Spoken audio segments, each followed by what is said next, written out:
Paniday ko rin nyo guys, atong ubanan ang ating agaw kay hubag-hubagan na. Huy! Bitaw guys, ay atong ubanan ang ating agaw magpatambal kung unsa ni sakit sa iya haning tubo sa iya ang liog nga dapit kani hubag manggod guys. So nagpasalamat na ako ni Nanay Delia kay siya ang usa nga manambalay nga duol-duol na dili dapit sa amo ang dapit. Maosid ni guys ang among kagawad sa una pag magtambal guys sa minadjud kung sa tambal ni uli na mi unya karon di ay ang opening sa ilahang gas station. So nagpasalamat ni guys kay ang gas station duol ra sa amo. Pagkahuman diri guys, nag-prepare na ko kung unsa toy gihisgutan sa manambalay.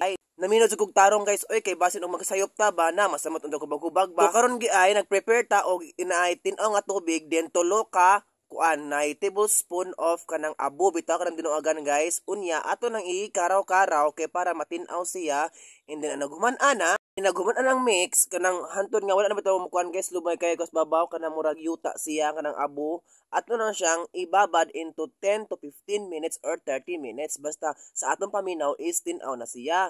Naghuman ana mag-andam tay isa ka sudanan nga hinlo para atong saon siya para ang ihugaw sa ilawom dili maapil og sa. So aras ka kuan height ni kang ato ang sa guys. Uy kanang gamit atag sanina pero ako nang gidubli para safety kaayo dili maapil ang atong hugaw diri sa tubig. Dili magud magsilbi guys kung maapil ang bonbon diri nagsa kay ngano ang tubig ana atong i-mix sa katuang murag dahon-dahon. So akong i-explain later ninyo kung unsa tong dahon-dahon. Ang tawag sa katong dahon-dahon guys mao ang helba. So ang helba mao i-mix sa atuang natubigan diri sa atuang abo.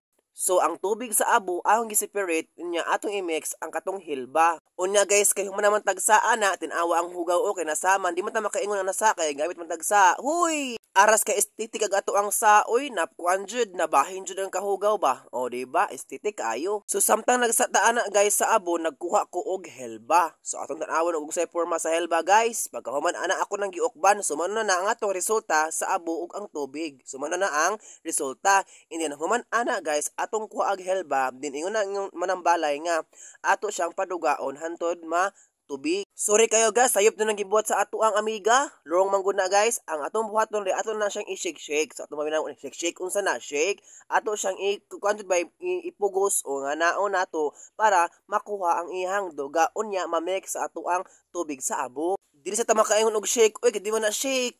Abo man na, uy! Ang tambal pa to dani guys, mao ang bayuok, hubag-hubag o sakit sa ngipon o kanang usa pay tawag ana guys na ay hubag-hubag nga part. Ing ana may sakto guys, ato mo ra sig ilugod-lugod bitaw guys, inaghuman na atong kaya pon mao na sa ang helba guys nga dahon unta na pud mo ingana kay daghan na siya tambal. Tambal sad na guys sa mga ubo-ubo. Pagka magkuan og helba guys, iyan ang gi-mix og taman kay of course ganahan siya maayo ang igagaw. Mo na siya guys, nahubag sa iyang dapit sa iyang ngipon. Akong gipangutan na siya ngano na unsa na. Ingon siya nga nahubag na daw siya sa ngipon. Unya pagka makikikapoy man ko guys, nihigda ko sa akong bedroom nga mala melanation. Dili pud lalim guys, ay magunahuna guys ug unsa isumpay sa ato ang video karon oy. Unya na realize na aw mo gawas ko kay mang misbis ko ang buhak. Unya pag gawas na ko, na-realize na nangatkat na maniglubi akong mga friend oy. So shout out nila ni Jason og ni Joey Gulosino. So salamat kaninyo nang pagkahuman nila uli guys, anong gipauli sila kay samok-samok mo gusto sa akong kinabuhi. Charis! Pagkahuman na misbis na ko sa ako ang mga tanom katong Garden 1, 2, day 1, 2, 3 bitaw guys. So ato siyang i-check kung tubo na ba. Hala, lipay ko kaayo guys kay tubo naman di ay siya. So ato na siyang bisbisan kay ngano atong paspasan kay puhon-puhon maka-harvest na ta. So ato nang sugdag bisbis kay ato ang paspasan kay para maka-harvest na ta puhon. So nakita na to guys nga lawas ag uban guys okay perti man kung inita diri dapit sa amo Isad ta makaingon nga nakuan guys na nalahos kay di man kayo init. Huy! Pagkaman na guys, ako nga nagibisbisan para pohon-pohon maka-harvest sa ta og salmon. Huy! Kung ganahan mo ma-shoutout nako, i-comment ano niyo ang inyong account dito sa mismo sa akong video. So before mag-edit ang video guys, ako nagpasalamat sa nagsubaybay sa akong video every time, every minute, every hour, every year. So thank you so much sa nagsubaybay din natatagtag sa kay daghan mo kaayo. And then ako nagpasalamat gihapon sa nag-share, sa nag-comment, o sa nag-watch always akong video. So thank you so much. Merry Christmas. Hoy! Bitaw guys, ako nagpasalamat ninyo and then God bless ninyo. Amping ta kanunay sa ato ang mga lakaw. Bye-bye.